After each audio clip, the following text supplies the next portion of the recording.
You are wanting to watch this video to learn more about the Insta360 Go 3 camera. So let's do it to it.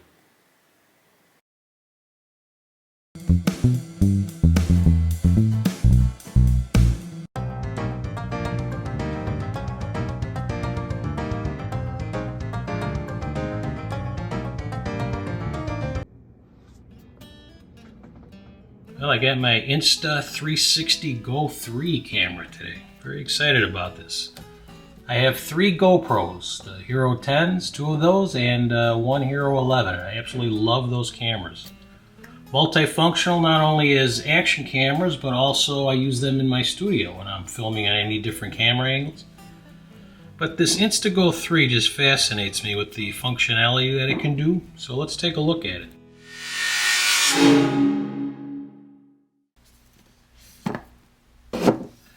Well, looky here.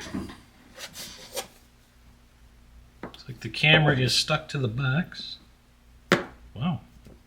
Magnetic. Ah, the USB to USB-C charging cable.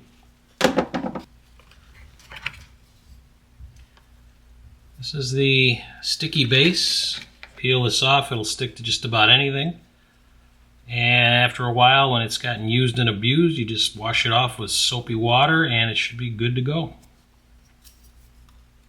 This is a ball clamp. Let's see how this works here.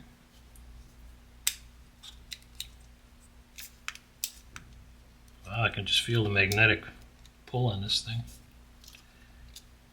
Okay.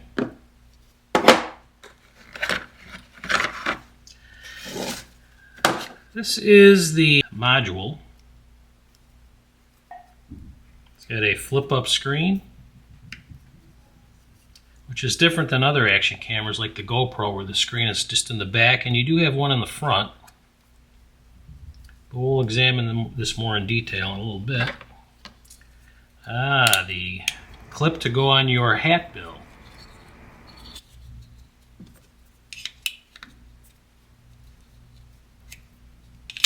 There we go. This is the pendant. You wear this around your neck, and this piece here looks like it attaches there. It attaches to the pendant to give it an angle so that when you're wearing the camera on your chest, it doesn't point straight ahead but can actually point down or in any direction you want it to. Also in the package with the camera was this invisible selfie stick. Oh, it kind of looks visible to me. Let's take a look.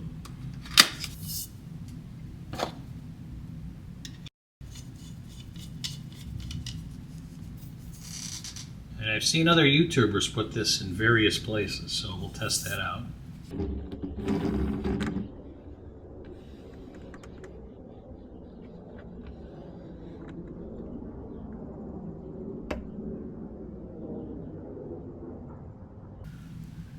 The Insta360 Go 3 lens guard. Very cool. The quick release mount. It actually has like a GoPro type attachment here.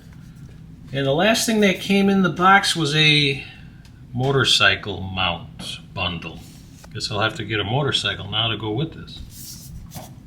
And it should be noted that this little camera can also charge itself by being placed in the module. This way you can give yourself more filming time by giving the battery a little extra juice.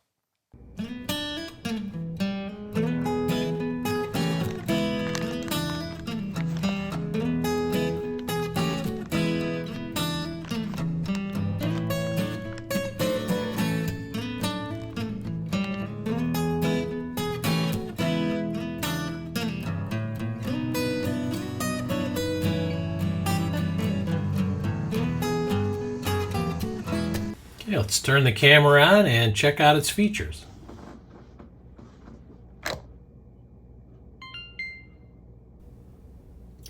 Alright, so far everything looks good on the camera. Let's see what's inside for us. Okay, I'm looking at the various settings. This one on the very end here, let's take a look. Here's our camera info, general information, camera storage, 64 gigabytes, Wi-Fi settings, and the gyro calibration, which I'm going to be talking a little bit more about later in the video. Here you can set how much video you want recorded prior to actually pressing the record button. I found when I press 30 seconds, whenever I turn the camera off and come back to it again, it's back on 15 seconds automatically. Okay, let's swipe up now and swipe left. This has the camera settings that a DSLR camera might have. Frame rates and all that, automatic versus manual settings. You have to have the camera actually in the pod in order to view any videos that were taken. And it just fits right in, snaps in. Now if you press on the camera icon here, it'll bring you to the various camera modes, video, photo, HDR, interval, star lapse for taking pictures of the stars at night, loop recording, slow-mo, all the different various ones, time shift, time lapse, free frame. If you shoot in free frame, it lowers it down to 1080. However, you can in post then either make a 16.9 or 9.16 video, and it's easy to change that way. All right, let's swipe up now. We've got our various resolutions and frame rates. This camera can only go up to 2.7K. Most of my cameras can go up to 4K, but 2.7, it ain't bad. You can either do 16.9 or 9.16 for your pictures and video, so you can do like a TikTok or something like that. Stabilization is standard, high, or max. And to release the camera from the module, there's a button on the side here that you have to push, and then pull the camera out via the little lens. Now, once the camera is removed from the module, it can basically function on its own. But I found that only for a short distance. As you get farther away from the module, you'll get a message that says camera disconnected, and then it will try to reestablish connectivity. I've also noticed that when the camera goes underwater, we also lose connectivity with the module. Now, when it comes to the different views that this camera can give you, this camera has 3 different settings. It's got ultra wide, it's got action, and it has linear. You can go from the ultra, which is like a fisheye type look, and you can go all the way down to linear, which gives you a more regular view. Now in this video, we're going to be comparing the characteristics and differences between the iPhone 12 Pro Max and the Insta360 Go 3. We're going to start out here with audio comparison, both in an outdoor environment as well as an indoor environment inside a arcade. Okay. You can hear the birds, different animals crawling through the trees here and the bushes. So let's see how this sounds.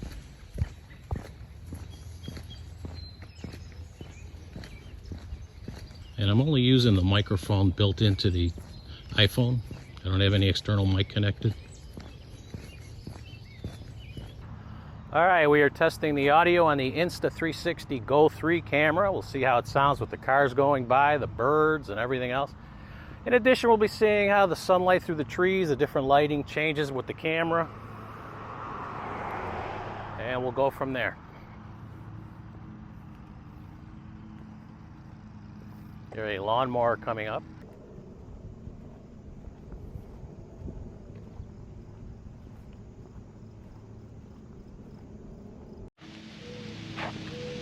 All right, just for grins and giggles, we're going to use the GoPro Hero 11 camera.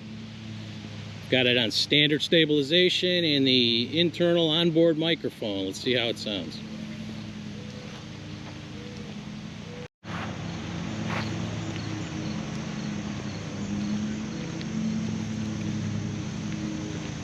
All right, let's find, where'd you say Mortal Kombat is? Upstairs.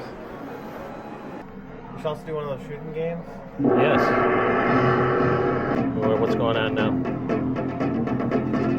What am I doing now? Fight! There you go. There you go. You got to throw in the kicks too. All right, let's take a look now at the different modes of stabilization this camera has, and let's see what we see.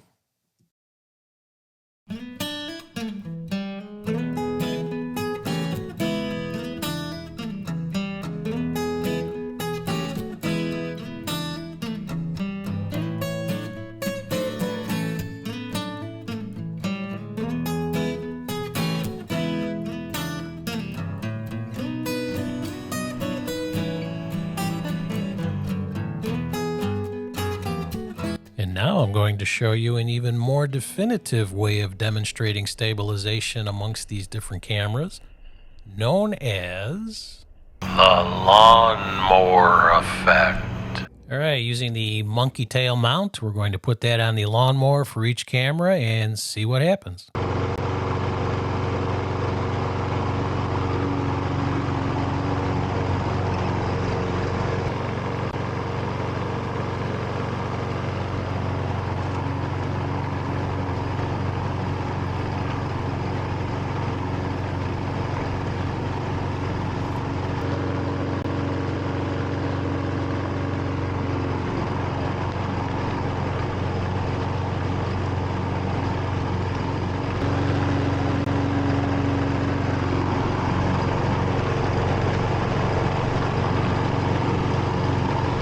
And now,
there are two ways you can download photos from the camera.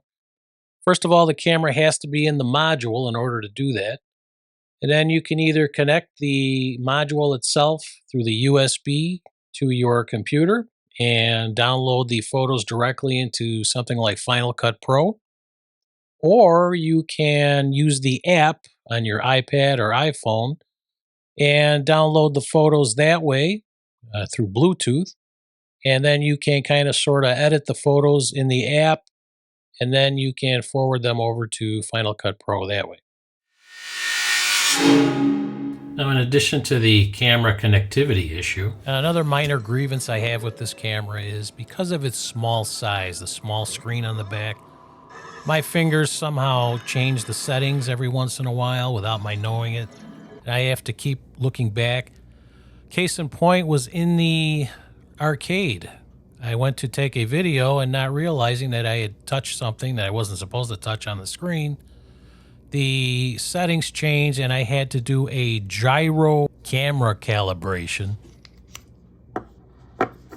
which meant that I had to take the little camera outside of the module and lay it on a flat surface and wait until this camera did its calibration. This took a little bit of time. I couldn't do anything else with the camera until this was completed. Now, a lot of YouTubers, when they talk about this camera, they always mount it with the chest mount underneath the t-shirt. The problem is if you're wearing a button shirt over the t-shirt, many times the shirt to the button shirt ends up covering part of the lens or all of the lens of the camera.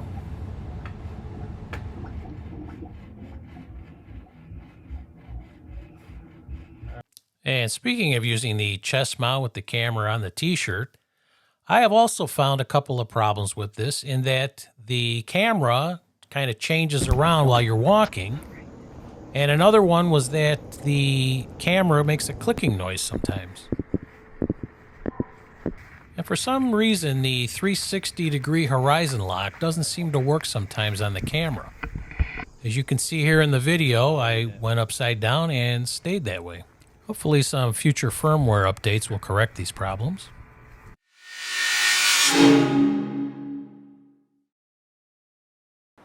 Now, other action cameras like the GoPro Hero 10 shown here have swappable memory cards,